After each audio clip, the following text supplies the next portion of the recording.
Hello and welcome to So Says Cares. My name is Kerry Ann, and these are just my thoughts and opinions, and also I swear you'll notice. Got a self a mic. I do uh, reviews for Ipsos, right? And reviews, questionnaires, and I'd wreck £10 of profit up of points, and this was £10.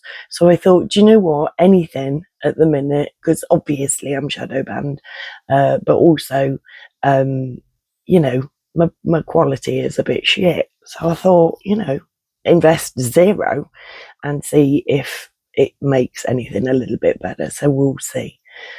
Now you're about to witness a little education into how I work. Now, most people will work, they'll get an idea, they'll go off, they'll do their research, they'll make their entire case, they'll put it down, and they'll go off and they'll do their video with receipts. Not your girl, right? It's not how I work, right? It's literally not how I work. So I've just woken up, and I had quite a nice dream. Shall we? Let's. Because like last night, before I went to bed, I'd watched a bit of Dexter, and Lundy had been killed, gutted, mate. He was a bit of a fitty, wasn't he? He was nice for an old one. And I dreamt last night that I'd gone on a date, like from a dating website, and it was with an older man, and he was like that, sort of quite mature, and he got like this really deep voice. That's probably from Deep Throat. And if somebody could tell me the original person that called him Deep Throat, because we're near the end of season 1, I think must be by now, at least the middle. And Scully's already calling him Deep Throat, but he's been called Deep Throat in the cast listings the whole time. So, and he doesn't really. Why is he called Deep Throat? Because his voice isn't even that deep. So many questions. Also, shoulder pads. I'd forgotten about the shoulder pads. Not a good look. Anyways, right, and the men too. Men, huge shoulder pads. You're not playing football, mate. What are you doing? Anyways, so this probably is why I dreamt last night that I'd gone on this date with this older gentleman. And he was a voice over actor. He got a lovely voice, right? And this is where, like I've just sat there and had a conversation with myself afterwards. I'm like, I'm going to die penniless, and because this dude was rich, and he's like, I've got all the money I ever need. And in the dream, I turned around to my son, and I'm like, oh my God, we're actually going to have some money. First time in my life, I'm actually going to have some money. Then I bumped into, it was obvious that me and him, I'd bumped into him again a while after this date. And I was with this other lady, I think is a lady that lives over the road, who I absolutely love because she got short blonde hair, and so does the lady over the road. Basically, it turns out she went a bit schizo-embo on him at some point while we were all there chatting. And I thought, actually, I really like this guy, don't I? Then it turns out that she was actually on a date with him right now. I was stuck in traffic or something, that's how I ended up back at his place. I don't fucking remember. It's a dream. Don't matter. And basically, so it turns out that it was her date with him, but me and him were just got on like that, like literally. And I'd said that all I want is just somebody I can have a fucking laugh with, somebody I can be silly with in public. If you can't be silly in public, do not even step. I have no shame. I like to entertain. Here we fucking go, right? And like me and him were like this, and then she went like, excuse me, like, to him, took him off, and it's like, actually, I'm on a date with her. I'm like, oh, fucking hell, like, no, go, I'm off. And I can't remember what I went off and did. Anyway, they got married, and he ended up dying because, he was probably based on Monday. But if it turn out this woman's boyfriend's dead, I'm just gonna skip. But you weren't if that would be a public premonition, wouldn't it? And I hope not, because I love her. I love her to bits. I don't know the woman. I don't know any of my neighbours, really. But except for name to say hi in the street, that's it. Best to keep myself to myself in my line of work. Nobody really gets it. Anyways, so somehow, I woke up half an hour before my alarm, because when I went to bed last night, I'm like, I want to try out my new microphone in the morning. And obviously, I've always got 100 if I want to. I've always got something I can switch on and talk about. Anyways, I'm going uptown. I'm going into Leicester city centre today with my son to do a bit of shopping. So I've got my alarm set. Woke up naturally half an hour before, because when I went to bed, I'm like, like my son's like, do you want to go to town? I'm like, yeah, totally. I love going anywhere with my son. We have a right old laugh. But basically, that meant that I couldn't get up this morning and do a video and check my microphone out, except for the fact that I woke up naturally half an hour before my alarm. So here we are.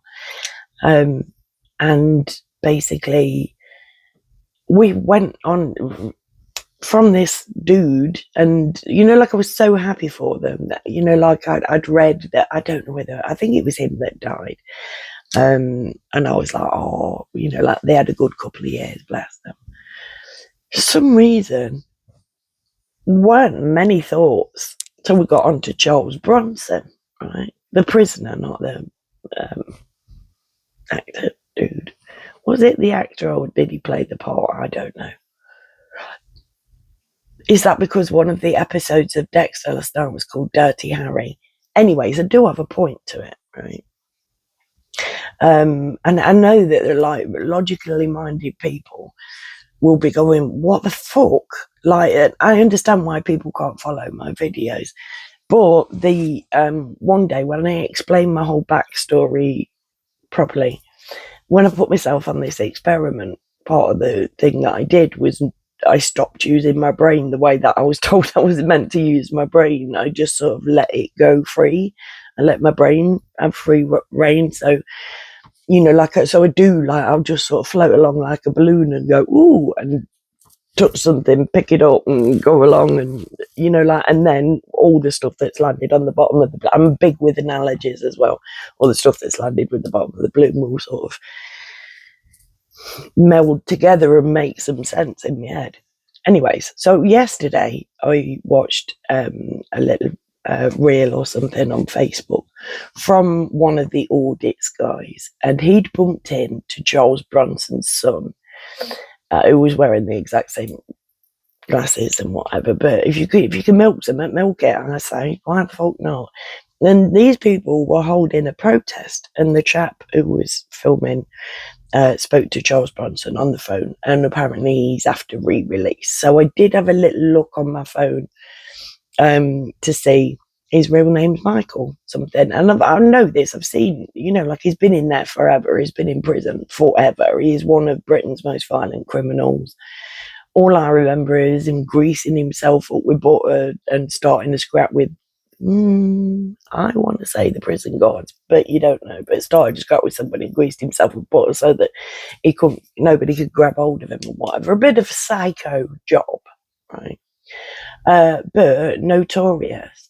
And what I managed to find out in my 30 seconds of just going, oh yeah, he has applied for release earlier in the year, is that he went to have a public parole hearing, right?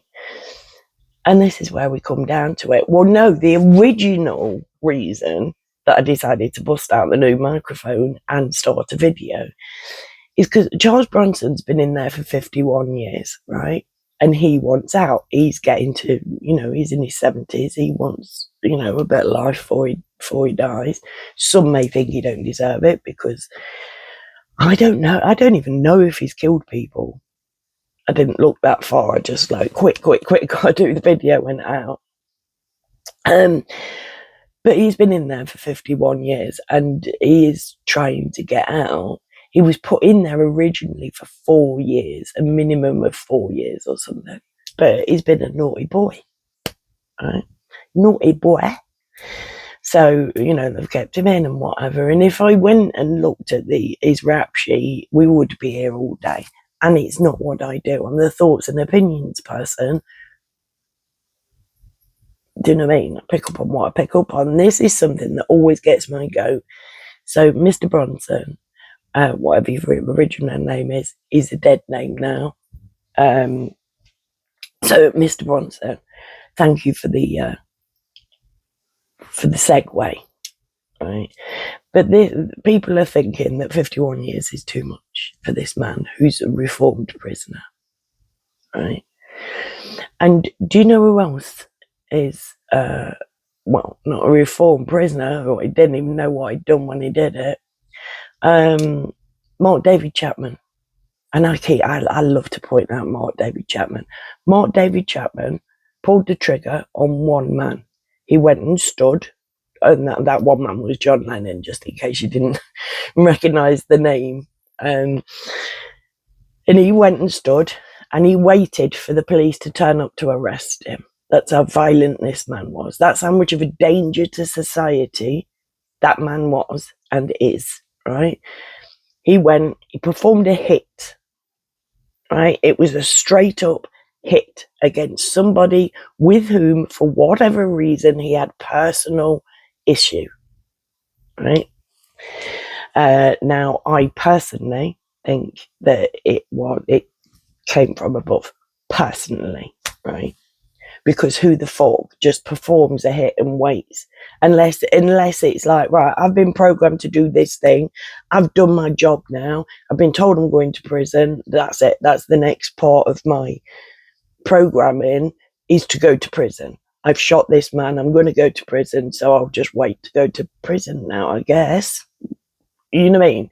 And when they arrested him, he went at first. Now he's got reasons, because he's been in there for years, and they've given him fucking reasons, and they've conditioned him to say what they want him to say. But at the beginning, when he killed John Lennon, didn't have a fucking clue why he'd done it, right? Thus for making it sound like it was a kill the Malaysian Prime Minister type job, right? Anyways, he's been in there for 45 years for pulling the trigger on one man that he targeted. Didn't have a problem with any other men, provably doesn't have any problems with anybody else on the planet. The only person on the planet he had any problem with, he killed, and he is still behind bars 45 years later. I know of somebody who fucking chopped his girlfriend to bits and was out in 15 years.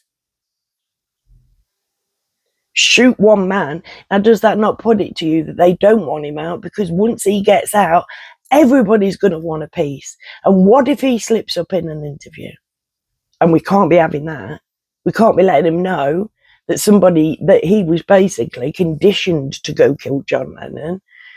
And this is where, coming back to Charles Bronson, wanting public, he wanted his parole hearing to be public, and everybody's like, well, yeah, he just wants more notoriety and fame. If he does, good on him, he should have it. I want to know more about the guy. Like the judge said that, like, he's obviously incredibly intelligent. Let him speak then. Do you know what I mean? The world has too few intelligent people who are prepared to just speak. So come on, Charlie, let's hear him speak. But it points to the wankadoodlery, for want of a better word, of the justice system, the British justice system. Because oft times it is corrupt as fuck. And if you've ever been a victim of the family court system, as I have, you will know that is corrupt as fuck. Like, literally, the tales I have to tell. But I'll just tell you that, like, in general, my son was abducted by his dad when he was 12. He saw his 13th birthday away from me, and if ever I was going to hate somebody, it'd be that man's family. Heartless, like fucking heartless. Anyways, his dad, when his great uncle was the Lord Mayor of Leeds, his family's got connection, his family's got money. So basically, they asked for the judge by name that took my son away from me. Right, and literally, it was a nudge, nudge, wink, wink. Quick word down the lodge. Who's best? You know what I mean? It was a Masonic job, right? And literally, I went in there because this man was violent with me. He broke my arm when I was 3 months pregnant with the same son and whatever. Although he would to this day have it that I was biting and spitting at him and kicking and punching, and he was defending himself, even though, and somebody who looked at the X-ray would be able to tell you that I wasn't facing that way. Like forensically, I was not facing him when he broke my arm. It was behind me, and literally the whole world went into slow motion, and I felt him just go like that. I was like, no, like in snow, horrible. Anyways, right. So and I ended up in a women's refuge. Lived in women when I split up with his dad. Ended up in a women's refuge. So I got all of this backstory and whatever. All I'd done was take my son out of school and homeschool him, and that's because the school had told me that I'd got to do that because I was questioning what they were teaching him, and they didn't like that fucker. Anyways, upshot of the story, you could tell that this judge had been placed there in order to take my son away, right? And he went off to deliberate it. I'd given all of this information that was, this child needs to be with his fucking mother. His dad gave nothing whatsoever, except for the fact that he'd asked for the fucking judge. The judge come back and literally his eyes were red raw. And you could tell that guy got a bit of something about him because like he was talking to me with his eyes sort of thing. It was like pleading with me of, I'm so sorry. The words that were coming out of his mouth were obviously this child needs to be with his father. And the words coming out of his eyes were, I'm so sorry, babe. My hands are tied. I cannot do anything. I literally have to give him to him. That's what I've decided on doing. I'm so sorry. Like his eyes were pleading with me. I felt quite sorry for him, but the cunt gave my son away, and my son never did fucking recover from that fucking trauma. So, fuck him. Although I did feel sorry for him. But yeah, I think, why don't we? That's why we don't fucking televise our courts. Because the British court system is corrupt as fuck. And if they're not televised, they can do things like that. There's no way that my son would have been taken from me at the age of 12 if that had been a televised proceeding, because the country would have gone into uproar. And then when Crapcast got fucking involved, she's like, he's painting me out as a violent alcoholic, breaks their own arm. Fucking Kafka's woman said like, oh, she neither confirmed it nor denied her use of alcohol, which makes me believe that his accusations that she's an alcoholic are true. Are you on crack? That's the corruption of fucking the family court system. You don't know what they do in court. All we know is we'll get it in the news. Oh, this shit happened. Oh, yesterday we had the old escapee, didn't we? The guy who sexually assaulted a couple of people in Epping has just been accidentally released from prison. They're poking the bear. And what was it? And then the other one was put in prison, the one who stabbed that girl 23 times with a fucking screwdriver. And he's there going like, it's mistaken identity. He's wearing exactly the same fucking clothes as you. And it's like, no, that's somebody else. And no, I'm not 27. I'm not. Fuck off. Lies. I'm sick of lies. Who's with me? I'm leaving this now. For a start off, I don't know if the microphones even work, but if it's worked, we'll find out, won't we? But literally, just think on. We live in a world that's so corrupt that if you want somebody put away for your own personal fucking agenda, It's done. And like at the minute, it's like they're wanting to scrap the European Court of Human Rights, and like it's not for them, it's for us. You know that, right? It's like, oh yeah, they're desperate. Like I don't know which side it is, but they're both wings of the same bird. And whoever gets in, the Tories like didn't do anything about the boats either for 14 years. Like, just remember, it's all a fucking floor show. But yeah, they're saying like they want to scrap the European Court of Human Rights because that will make sure that we can send more migrants back. Because they won't be able to say, because constantly in the news at the minute, it's like, oh, this person, oh, he can't go back because he's got fibromyalgia. I don't think Africans get ill, do they? I don't know. But he can't go back because he gets a little bit angsty when he hears ABBA and shit like this. And it's like, oh, European Court of Human Rights, let him stay then. And those articles are coming through all the time at the minute, which is why I think they want to get rid of the European Court of Human Rights, take us out of that. And I think it's because then we can't fucking say no about digital ID or the next fucking pandemic or whatever they've got fucking plan for us next. Because remember, we're run by them bastards, not the people you can see, not the governments, them bastards. The people who stole the secrets of the universe, them bastards who stole the secrets of the universe back in the fucking day and literally have used it to enslave mankind when really they were meant to use them so that we could all prosper. And they're going to get theirs, and I hope they know it. And if it's 3i Atlas, it's going to be anyways, right, enough on that bullshit. Let me know what you think of the microphone. Did it work? Did it not? I don't really like having it there. Makes me feel like a bit pompous. Anyways, thank you for being there. Please come back. Never forget, I love you all. Bye.